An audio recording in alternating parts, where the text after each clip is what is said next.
This is a comment I got under my last video.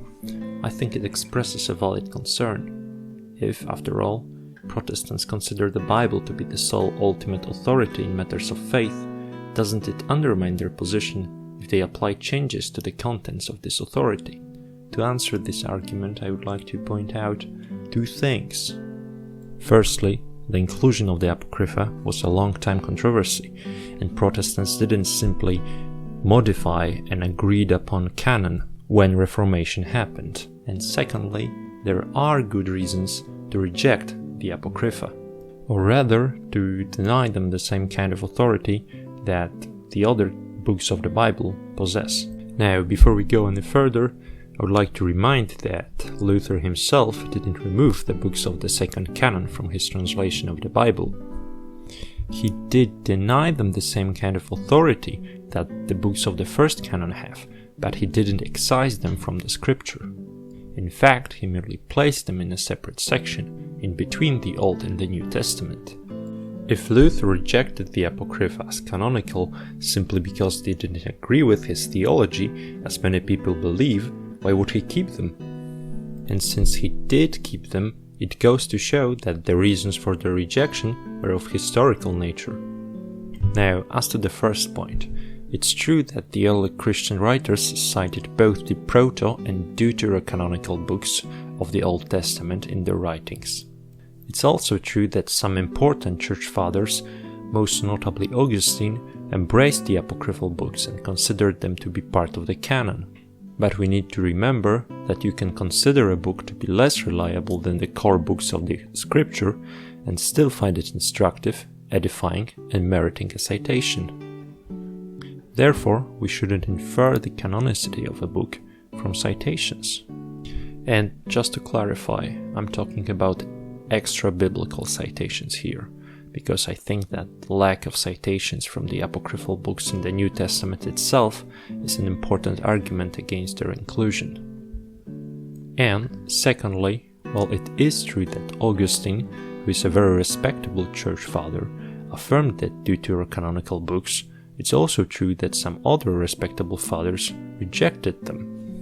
Now, we do not believe that the fathers are equipped with infallible authority, so it's not a decisive argument. All I'm saying is that it's not like there was a patristic consensus that the reformers departed from. And even in the 16th century, Cardinal Thomas Cajetan, a staunch opponent of Martin Luther, held to the more narrow view of the inspired canon. It's also important to remember that before Reformation happened, the usage of the word canon was often imprecise. For instance, Cajetan, whom I just mentioned, even though he subscribed to the more narrow definition of the inspired canon, still considered the apocryphal books to be canonical in the sense of belonging to the scripture. Moreover, he doesn't seem to think that the more narrow definition of the inspired canon proposed by Jerome contradicts the broader definition of the Council of Rome and other local councils. He simply says that they can be called canonical for the edification of the faithful, which is precisely the Lutheran view. So now that we've established that the Protestant position on the biblical canon didn't come out of nowhere, let's address the second point of my presentation, that is, what are exactly the reasons for it? And the primary reason is very simple. We consider the Hebrew canon to be authoritative, and not the Greek translation of it, called the Septuagint. Now, people often say that there is no way of knowing what was the Hebrew canon during the Second Temple period, and that we're basing our canon on the so-called Masoretic text, that is, a later rabbinic compilation of the Old Testament. However, Jerome's definition of the Hebrew canon, as expounded in one of his prologues to the Vulgate, written in the 4th century, already corresponds to the later Masoretic enumeration. And even in the 1st century, Jewish historian Josephus wrote that the Hebrew Bible contained 22 canonical books. Therefore, we have reasons to believe that the Masoretic text was a reception of the earlier canon and not a modification of it. Secondly, there's the reason that I already mentioned.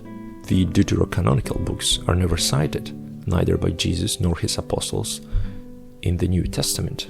Granted, not all books of the first canon are cited as well, so it shouldn't be our only criterion. That being said, the citations are numerous, and they always refer to the older books of the first canon. So it's not a definitive proof, but an important indication of what Jesus and the apostles considered authoritative. Lastly, there's simply some wacky stuff in the Apocrypha. And to keep this ecumenical, I'm going to limit myself to passages that all Christians, regardless of their denomination, could consider controversial. The Book of Wisdom, in chapter 11, verse 17, seems to teach the preexistence of matter, and the preexistence of souls in chapter 8, verses 19 to 20. And the Book of Sirach tells us not to give bread to the sinner. Now, like I said, I wouldn't discard the apocryphal books altogether based on these passages, but they are problematic if you consider them to be sources of doctrine. So, considering all these factors, I think we do have good enough reasons to reject the apocryphal books as canonical in the narrow sense of the term. Also, not even the Catholic Church considers all of the Septuagint books to be part of the canon, but we at least have a clear criterion, that is, the Hebrew canon.